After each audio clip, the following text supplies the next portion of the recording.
بسم اللہ الرحمن الرحیم۔ السلام علیکم ورحمۃ اللہ وبرکاتہ۔ آج ہم گریڈ 6 کے مطالعہ قرآن کا 9واں سبق سورۃ الاخلاص پڑھیں گے، جس میں ہم اس سورت کا تعارف، اس سورت کا شان نزول اور اس کا خلاصۂ تفسیر بیان کریں گے۔ اس سورت کا شان نزول یہ ہے کہ مشرکین مکہ نے رسول اللہ صلی اللہ علیہ وسلم سے اللہ تعالیٰ کا نسب پوچھا تھا، ان کے جواب میں یہ سورت نازل ہوئی۔ اور بعض روایات میں ہے کہ مشرکین کے سوال میں یہ تھا کہ اللہ تعالیٰ کس چیز کا بنا ہوا ہے، سونا، چاندی یا کچھ اور؟ ان کے جواب میں یہ سورت نازل ہوئی۔ اب اس سورت کے کچھ فضائل ہیں۔ امام محمد نے حضرت انس سے روایت کیا کہ ایک شخص رسول اللہ صلی اللہ علیہ وسلم کی خدمت میں حاضر ہوا اور عرض کیا کہ مجھے اس سورت یعنی سورہ اخلاص سے بڑی محبت ہے۔ آپ صلی اللہ علیہ وسلم نے فرمایا کہ اس کی محبت نے تمہیں جنت میں داخل کر دیا۔ ترمذی نے حضرت ابو ہریرہ سے روایت کیا ہے کہ ایک مرتبہ رسول اللہ صلی اللہ علیہ وسلم نے لوگوں سے فرمایا کہ سب جمع ہو جاؤ، میں تمہیں ایک تہائی قرآن سناؤں گا۔ جو جمع ہو سکتے تھے جمع ہو گئے تو آپ تشریف لائے اور قل هو اللہ احد کی قرأت فرمائی اور ارشاد فرمایا کہ یہ سورت ایک تہائی قرآن کے برابر ہے۔ اسی طرح رسول اللہ صلی اللہ علیہ وآلہ وصحبہ وسلم نے فرمایا کہ جو شخص صبح اور شام قل هو اللہ احد اور معوذتین پڑھ لیا کرے تو یہ اس کے لیے کافی ہے، اور ایک روایت میں ہے کہ یہ اس کو ہر بلا سے بچانے کے لیے کافی ہے۔ امام احمد نے حضرت عقبہ ابن عامر سے روایت کیا ہے کہ رسول اللہ صلی اللہ علیہ وسلم نے فرمایا کہ میں تم کو ایسی 3 صورتیں بتاتا ہوں کہ جو تورات، انجیل، زبور اور قرآن سب میں نازل ہوئی ہے، اور فرمایا کہ رات کو اس وقت تک نہ سو جب تک ان تینوں صورتوں یعنی معوذتین اور قل هو اللہ احد کو نہ پڑھ لو۔ حضرت عقبہ کہتے ہیں کہ اس وقت سے میں نے کبھی ان کو نہیں چھوڑا۔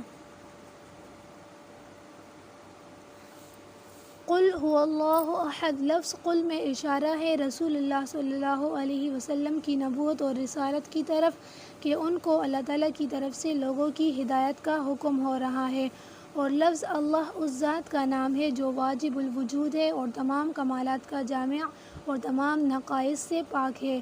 احد اور واحد دونوں کا ترجمہ ایک ہی کیا جاتا ہے، مگر مفہوم کے اعتبار سے لفظ احد کے معنی میں یہ بھی شامل ہے کہ وہ ترکیب اور تجزیے سے اور تعدد سے اور کسی چیز کی مشابہت اور مشاکلت سے پاک ہے، یعنی وہ کسی ایک یا متعدد مادوں سے نہیں بنا، نہ اس میں تعدد کا کوئی امکان ہے نہ کسی کے مشابہ ہے۔ یہ جواب ہو گیا ان لوگوں کا جو اللہ کے متعلق پوچھتے تھے کہ وہ سونے چاندی کا ہے یا کسی جوہر کا۔ اس ایک مختصر جملے میں ذات و صفات کے سب مباحث آ گئے اور لفظ قل میں نبوت اور رسالت کا مسئلہ آ گیا۔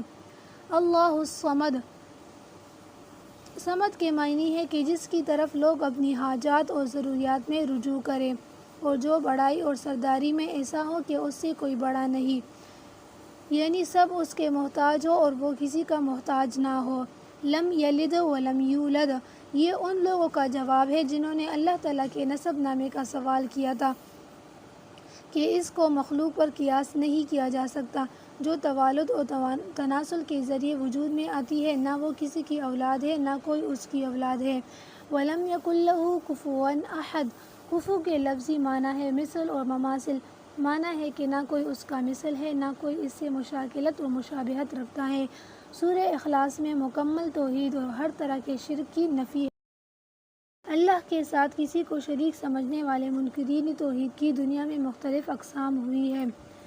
سورہ اخلاص میں ہر طرح کے مشرکانہ خیالات کی نفی کر کے مکمل توحید کا سبق دیا ہے، کیونکہ منکرین توحید میں ایک گروہ تو خود اللہ کے وجود کا منکر ہے، بعض وجود کے تو قائل ہیں مگر وجوبی وجود کے منکر ہیں، بعض دونوں کے قائل ہیں مگر کمالی صفات کے منکر ہیں، بعض یہ سب کچھ جانتے ہیں مگر پھر بھی عبادت میں غیر اللہ کو شریک ٹھہراتے ہیں۔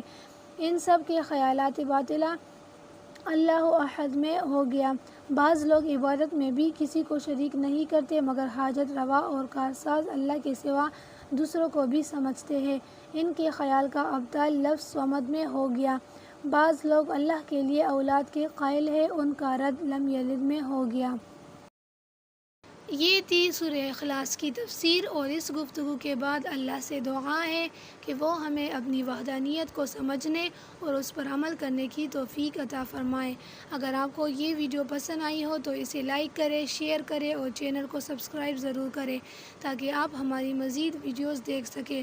اپنی دعاؤں میں یاد رکھیے۔ اللہ حافظ۔